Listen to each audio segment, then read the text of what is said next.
Hello everybody, this is Hammer Striker here. Today I've got a couple of pistols from Mossberg, who has recently re-entered the pistol market. They started out with the MC1SC, which you see here. Both of these are 9mm. This is a single stack and kind of competes directly with the Glock 43. If we move over here to the MC2 Compact, the MC2C, also 9mm, this really competes more with, let's say, the Glock 48, the Shield EZ9, and single stack size guns in that territory, but it's got a little bit more capacity. So let's pick these up, make sure they're not going to bite. That one's empty. Okay, so now I've got two empty Mossbergs. We'll start out with the MC1SC. This is their smallest gun in the lineup, and it uses these clear-ish, they're kind of translucent magazines that hold either 6 in the short one or 7 if you get the extended one, or they hold 6 if you use a Glock 43 magazine. The magazines are interchangeable between the MC1SC and the Glock 43 easily. In fact, you can actually get one more round of capacity by using this in your Glock 43. So they really took on the Glock 43 head-to-head with this guy. Has a few features the Glock 43 doesn't. It's a little bit more ergonomic. Like the Glock 43, it doesn't have replaceable back straps, and neither does its bigger brother. And both of them have front and rear serrations and really nice 3-dot sights. And both of them, the sights are available in the 3-dot white sights that you see here, and also in a night sight variant. And an interesting thing with both of these is that they are available with a crossbolt safety. So it kind of sits in the trigger guard. You push a button, or near the trigger right up in here, you push a button to put it on safe, or push it the opposite way, cross it over to put it on fire. And the interesting thing about the crossbolt is that's a common safety on various shotguns. Mossbergs usually have it on the heel, except for the Maverick, which has the crossbolt. So it's kind of interesting that they brought that kind of a safety concept forward instead of the typical thumb safety. Of course, I'm not really a fan of thumb safeties on already safe guns, like striker fired guns that are designed already to be drop safe. So I've got the version without it. And they also have a couple different flavors of both of these. They both have a flatty trigger. They both have the safety split, the safety toggle that you're used to seeing in many of them to prevent inertial pulls. And the safety toggle disappears at the lightest touch. So you're not going to fail to fire the gun because you didn't catch the safety toggle. Even if you catch it from the side, as long as you catch it, it's going to work.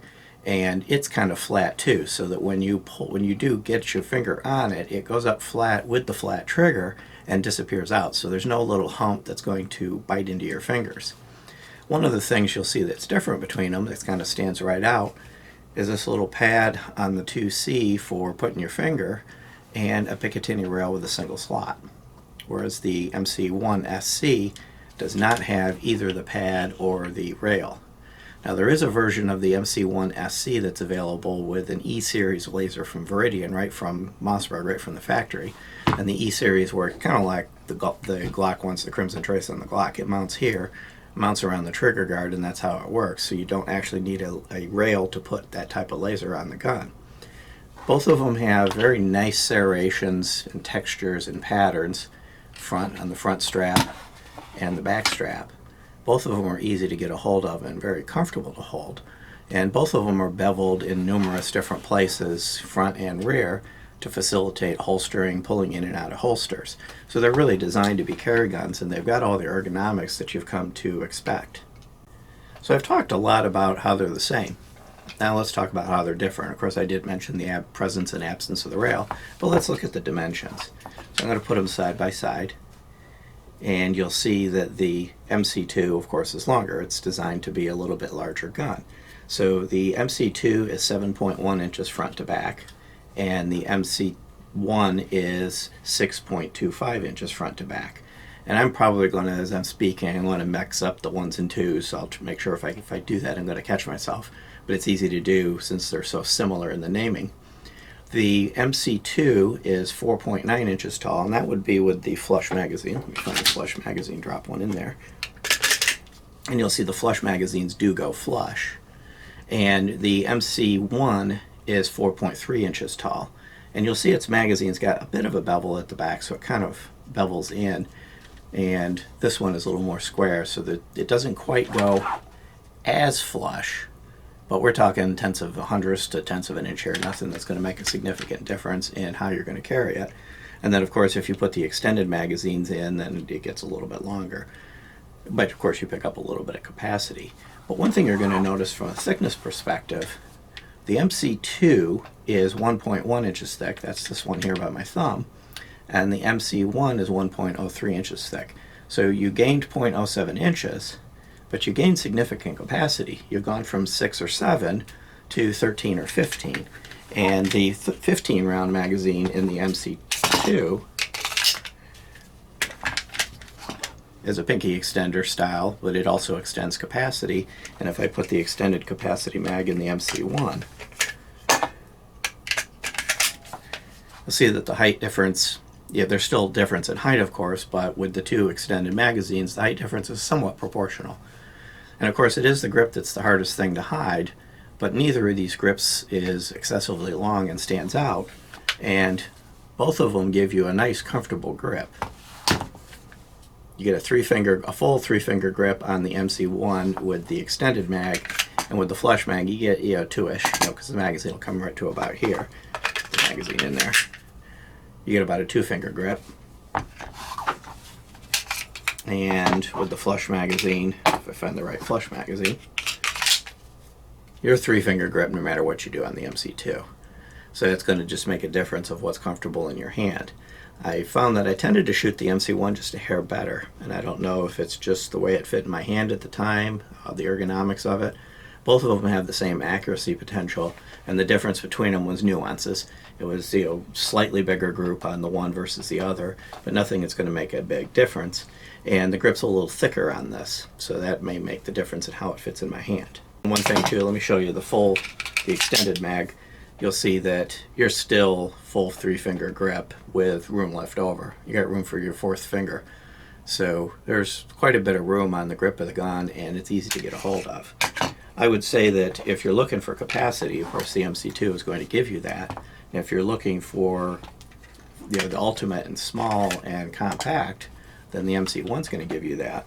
And one interesting note, I mentioned that the MC2 kind of competes with the Glock 48, the 43X, the Shield EZ, but it has no magazine interchangeability between brands. The MC1 can use the Glock 43 mags. So when Mossberg decided to go into the arena of the larger gun, they looked to see that magazine compatibility was probably going to cause some suboptimal choice they were going to have to make, so they walked away from it. And of course the magazines are not interchangeable between the two guns. They're slightly different thickness, and one is kind of almost a double stack, not quite a double stack. It's that stack and a half thing that's been going on lately that actually seems to work well to get you capacity in a small footprint. From an MSRP perspective, the MC2 is MSRP of $490 and the MC1 is $421. Normally I'll talk about street prices, but right now street prices are ridiculous, if you can even find one. So street price is kind of irrelevant at the moment. Once everything settles down, I think we're going to find a new normal for street prices and MSRPs as everything adjusts, but they're not expensive guns. The key is can you get your hands on one? That's kind of the thing. The triggers on both of these are very similar, and they're very nice. So you have a reasonable take-up, kind of a little bit of creep, kind of a soft wall, a nice break, nice short reset. You're right on the wall. That same little bit of creep and then the break. So they're very consistent.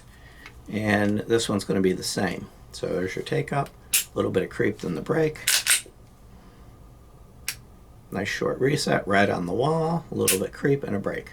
So going between them from a trigger perspective, if you happen to have both, one for when you've got clothing that'll allow you to have a little more capacity, and you carry the two, and then sometimes you go to the one, you're going to get that compatibility between the way they work, and you're not going to have to try to figure out, how's this one work versus that one. The last two specs I'll throw out is weight.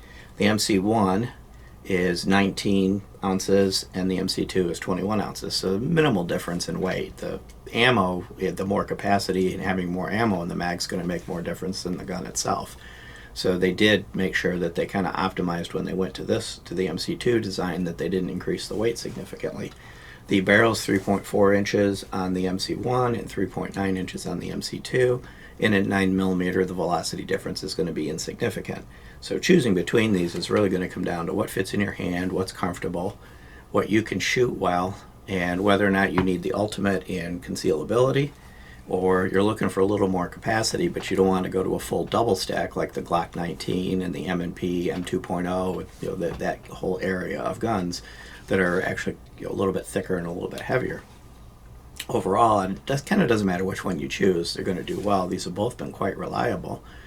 If you like our videos, please give us a thumbs up, share, subscribe, click that bell to get notified if you do. Check us out on Facebook, Patreon, Instagram, kind of all over the place. And thank you.